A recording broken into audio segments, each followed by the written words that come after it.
অসম চৰকাৰৰ শিক্ষা বিভাগৰ আমাৰ অসমৰ ছাত্ৰ ছাত্ৰীক লৈ যি লৰা ধেমালি চলি আছে, এই লৰা ধেমালিক লৈ পেলাই আজি আমি অসম ৰাজ্যিক এনএছইৰ তৰফৰ পৰা এখন সংবাদমেলৰ আয়োজন কৰিছোঁ।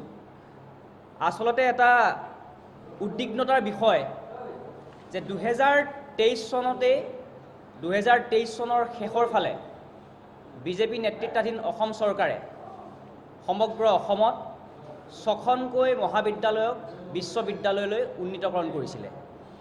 কিন্তু আচৰিত কথা, আজি প্ৰায় 2 বছৰ উকলি গ'ল, কিন্তু এই মহাবিদ্যালয়সমূহ যিসমূহ বিশ্ববিদ্যালয়লৈ উন্নীতকৰণ কৰা হৈছিলে, সেই বিশ্ববিদ্যালয়সমূহ নামমাত্ৰ হৈ থাকিলে।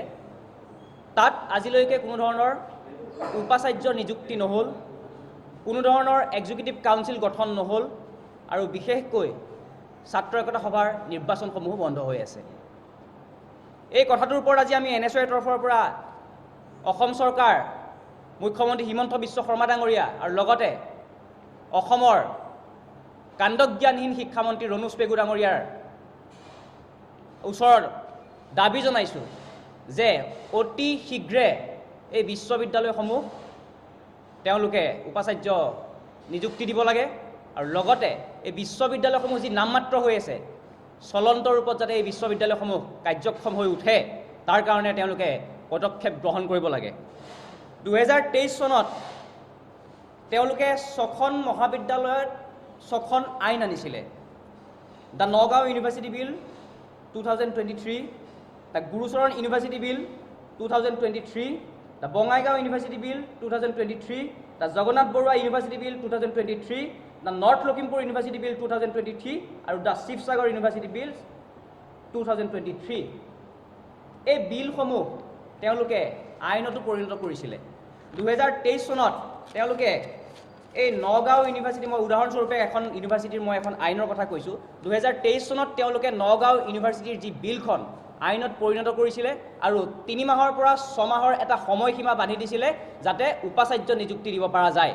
কিন্তু আচৰিতভাৱে সেই বিলখন যেতিয়া আইনত পৰিণত হ'ল, তাৰপিছত 2025 চনত মাৰ্চ মাহত 12 মাৰ্চত নগাঁও বিশ্ববিদ্যালয়ৰ যি আইনখন, এই আইনখন তেওঁলোকে এমেণ্ডমেণ্ট কৰিলে।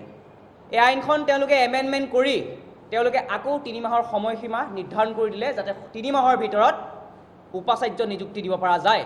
কিন্তু আজি 3 মাহ উকলি গ'ল, কিন্তু আজি কোপতি এই নগাঁও বিশ্ববিদ্যালয়ৰ কোনো ধৰণৰ উপাচাৰ্য নিযুক্তি নহ'ল, কোনো ধৰণৰ এক্সিকিউটিভ কাউন্সিল তাত নিযুক্তি দিয়া হোৱা নাই। গতিকে এনেধৰণে যদি আছে গৰু নাবাই হাল, থকাতকৈ নথকাই ভাল বুলি যদি তেওঁলোকে এই শিক্ষা বিভাগটোক যদি তেওঁলোকে কৰিব বিচাৰিছে, বিশ্ববিদ্যালয়সমূহ যদি নামমাত্ৰ কৰি ৰাখিবলৈ বিচাৰিছে, তেতিয়াহ'লে কিন্তু অসমত শিক্ষা বিভাগ আৰু শিক্ষা সমাজখন যে পিছুৱাই যাব, সেইটো কিন্তু আমি মানিবলৈ বাধ্য হৈছোঁ। গতিকে আমি শিক্ষা বিভাগ, শিক্ষামন্ত্ৰী আৰু লগতে মুখ্যমন্ত্ৰী ডাঙৰীয়াক আমি অসম ৰাজ্যিক এনএছইৰ তৰফৰ পৰা দাবী জনাইছোঁ যে অতি পলমে, অতি শীঘ্ৰে এই বিশ্ববিদ্যালয়সমূহ তেওঁলোকে তাত উপাচাৰ্য নিযুক্তি দিয়ক, আৰু এই বিষয়টোৰ ওপৰত যাতে ৰাজ্যপাল মহোদয়ে হস্তক্ষেপ কৰে।